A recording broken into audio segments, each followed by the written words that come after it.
Kia ora, I'm Helen Shaw. I'm the Marketing Communications Manager for Go with Tourism. And I will be facilitating our first ever Business Hero webinar today. As many of you already know, Go with Tourism has been awarded funding from the government to help build New Zealand's tourism and hospitality workforce. We look at a variety of short-term and long-term strategies to help attract amazing talent into our industry. And something we've been hearing a lot since post-COVID, from talking with job seekers and from research globally, is that people are now much less tolerant of bad working environments.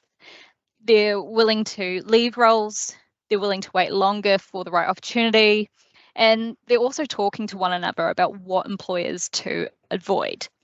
And unfortunately, in New Zealand, tourism and hospitality careers do have a stigma associated with them that our careers don't offer the type of culture that people are looking for. And this is a narrative we would really like to change, because not only will people tell their friends and family what employers to avoid, they'll also tell them what employers have treated them right. And yeah, we want this to be the narrative, basically. That word of mouth is key publicity that we think is so crucial for our industry and for changing that narrative, and making tourism and hospitality careers a career of choice for Kiwis. And at Go Tourism, we believe that it's really easy to be a good employer, and we just want to remind tourism and hospitality operators of the very simple things that they can do to ensure they're providing the best working environment possible. So that's how our Business Hero campaign was developed. Every month we will showcase some great employers around the country who are doing simple well. And we're kicking things off with the iconic agritourism business from the north of Auckland, Sheepworld, who have really nailed the art of prioritising people on a strict budget. So let me finally introduce our guest speaker today. We'll just hear his voice. We'll show his lovely picture later on. Ox Whiteman is the manager of Sheepworld. He has been in the workforce for more than 50 years and brings a wealth of great experience to his current role, including project management, tourism management, animal care, youth development, as well as 30 years in law enforcement in both corrections and as a police officer. So Ox, I'll hand the floor over to you officially. I know you've got top tips to share with everyone, but I wondered if you could just set the scene first with why people are important to Sheepworld and how you prioritise them. I guess really to start for the ball rolling is Sheepworld, like you said, is an iconic organisation that's been around for a long time, and people will remember it for its pink sheep and all the other bits and pieces that went with it. But with the downturn of the economy and COVID and everything, it was recently sold by its previous owners and is now owned by an organisation called Springboard. And this organisation is committed to making a difference in the lives of young people. So therefore, Sheepworld is not only a farm tourist attraction, but it's also a youth development centre for training and supporting young people to brighter futures. And I guess the biggest thing about it is 100% of Sheepworld's profits go to helping young people who need our extra support. So it's been a real learning curve for the not-for-profit organisation to venture into the tourism world, and which is how I came to be part of the organisation. So, I mean, 100% of profits go to the youth programs, which means that like I mentioned before, you have a really strict budget when it comes to prioritising your people, and that's why you implement things that don't cost money, really. So you've mentioned in our case study video before that you pay people what they're worth, you listen to them, you encourage them to speak up in your work meetings. What more can you tell us about how you prioritise your people? Well, it's quite interesting that people say that we prioritise our people. at Sheepworld, we actually don't prioritise our people, we prioritise the work that they do. In any workforce, the staff are your lifeblood. They either make you succeed or they make you fail. And so to ensure that you look after them, there's several things that we need to look at. And I guess the main ones for me is starting off is to be transparent. And by that, I mean transparent in the way you create your budgets so that you know you have or don't have sufficient funds to employ the appropriate staff. And then when you do have the staff, that you let them know where things are going so that they fully understand what you're trying to achieve, and getting them involved. I mean, staff here at Sheepworld, we allocate various roles to them, which covers various parts of the animal welfare and the tourism side of things, and also looking after the young people that come to us from the springboard side. So it's not a case of prioritising the people, but it's more about prioritising their duties. That makes sense. So it's I mean, you said that your people are the lifeblood of your organization. In your video, your quote was, "We are nothing without our people," which it essentially is true. You wouldn't have a business without people there to run it for you and do those daily tasks you mentioned. You also talked about in that video your top tips being one, transparency, which you just mentioned before.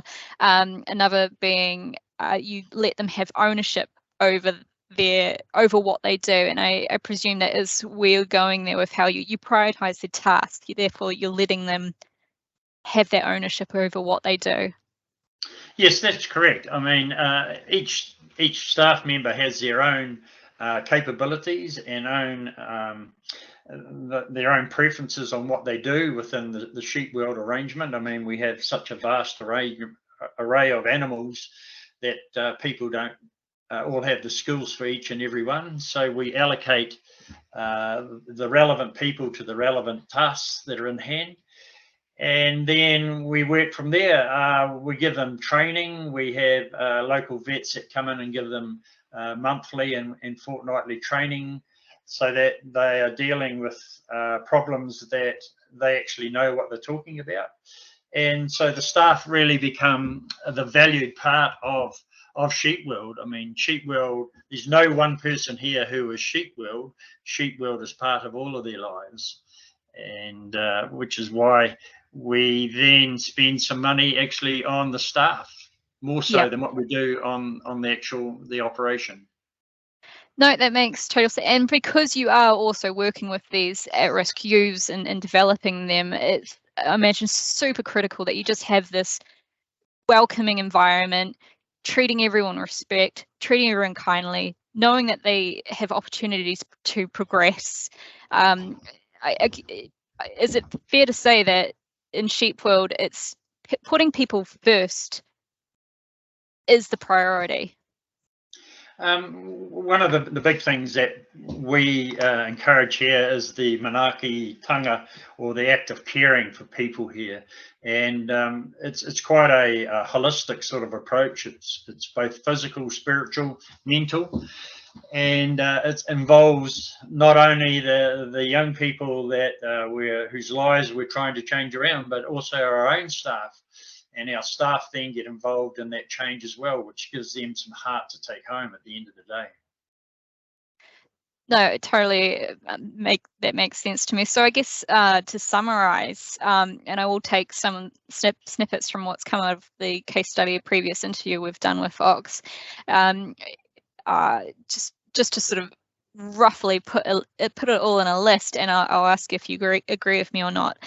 To prioritize people on a budget, we're looking at things like, well, things that can be just done and handled in day-to-day operations, paying people what they're worth, making sure that they're feeling comfortable in their working environments so that they're trained appropriately and they're put onto tasks that they can handle. I think one of your quotes before, Ox, has been that you would never ask someone to do something that you would not do yourself.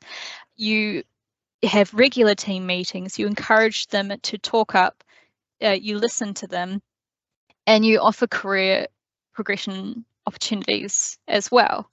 Is there anything that you feel that I've missed there? No, I'd just like to reiterate the big key there was what you said is that you listen. You know, if you listen to your staff and they tell you things and you acknowledge that they've been heard, that makes them feel important.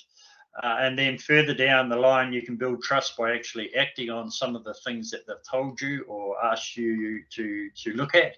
And that's building that rapport and relationship with your staff, which then allows them to go that extra mile when it's needed. And yes, and that's where the taking ownership over their duties comes in as well, for sure. I think that's probably overall a really good summary of how you prioritize stuff on a budget. We've only got 11 minutes left, so we'll start to go into the Q&A session now. Ox, to manage, you need to measure so that you know what you're doing makes a difference over time. Are you sort of surveying your staff, or are you collecting this sort of information on their happiness due to regularly talking with them? With our weekly meetings, we always meet on a Friday to discuss how things went during the week and prioritise what's going to happen the following week. So we get a gauge there. We also get a gauge by having a box there for the public to make comments. And if you go onto the website, Sheepworld website, you'll see in Google that we've got over 600 reviews. So that also tells us how we're going, and also our financials, which are a big thing. They will tell us how we're going as well. So by using the three together, we get the key information that we want as to whether we're making or doing a good job. And there you've picked up again, like that how essential people are to your business. If you don't treat your people well, your customers will notice, your financials will notice. So essentially prioritizing your people is a critical step of daily operations. So another question we had pre-submitted before the webinar is, there is some information that can't be shared due to confidentiality. How do you communicate this to your employees without making them feel scared or worried? Okay, in modern day contracts now all have a confidentiality clause in them. So when signing somebody on, I explain to them what that means, that in some cases there is business information that needs to be kept confidential, just like their own personal details or employment conditions need to be kept confidential from other people, so that at any stage when we say that something is business sensitive or things like that, they don't feel as though it's a threatening thing. They feel it's part and parcel of the transparency that we're trying to provide. And that's another form of open communication in itself. You have told people from day one that this is what to expect. There are going to be some things that we can't share with you because it is confidential. So that's a part of open communication as well, which is again what we're trying to say is how you prioritize people is on a budget, openness and transparency. Another question we have here is, do you think how you prioritize your people today is different to how you prioritize your people 10 or 20 years ago? What changes have you witnessed over this time? Well, you know, having been in employment for so long, in the 10, 15 years ago, it was directive. You were told what to do. It's more inclusive now, and you actually, whilst you are directing people, you do it in a more respectful and manner in which you're actually asking people to do it as opposed to directing. And in the past, if you were a square peg and didn't fit in the round hole, you were got rid of. Where nowadays employment is a lot more inclusive, and it's better for the employer, and it's also a lot better for the employee. Absolutely. Just got a couple more questions here from our pre-submitted ones, and then I'll open it up to the floor. If anyone there has any questions, please feel free to put it into the chat. Otherwise, I'll open it up for you to speak speak out loud. So how would you approach a situation where an employee isn't meeting expectations? Firstly, I would sit down with the employee and have a discussion as to why they're not meeting the expectations as required. And that tells me that there may be something at home that's causing a problem, or maybe something, work conditions or whatever. And then you can sit down and start a process from there, which is one of caring for them and showing that they actually mean something and matter. And then setting out a program which will help them achieve what you want them to achieve. And modern day employment law and logistics and stuff there now makes it so much easier for things to follow as well. But I would start off originally by sitting down and asking them what the problem is and where do we go to from there. That's such a great point you raised. And right now, I'll just throw a question I thought of at the top of my head to you, which is, there's, as you mentioned, there could be something going on in people's home lives that are impacting their day to day, and in a sense, it's just having empathy. Like, how much would you say just being a good person makes you a good employer?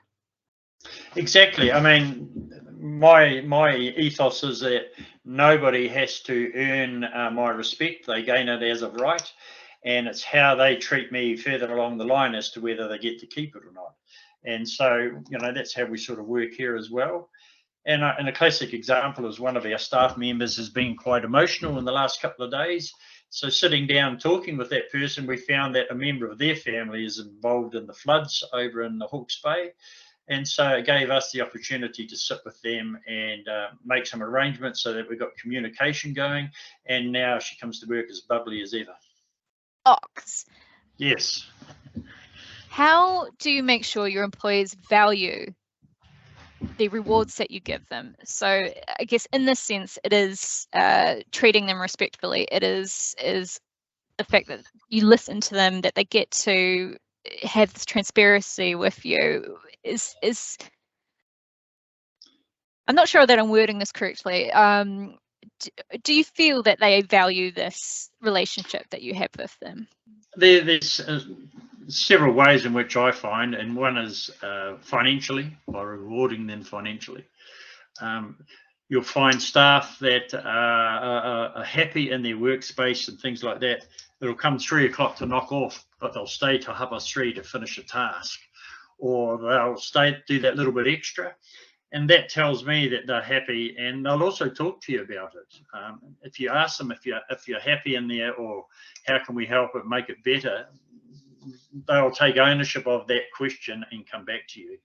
And that's one of the big things that I've found is that sort of, I know it's a big word, but that transparency of sitting down with them, I mean, and taking on board what they have to say.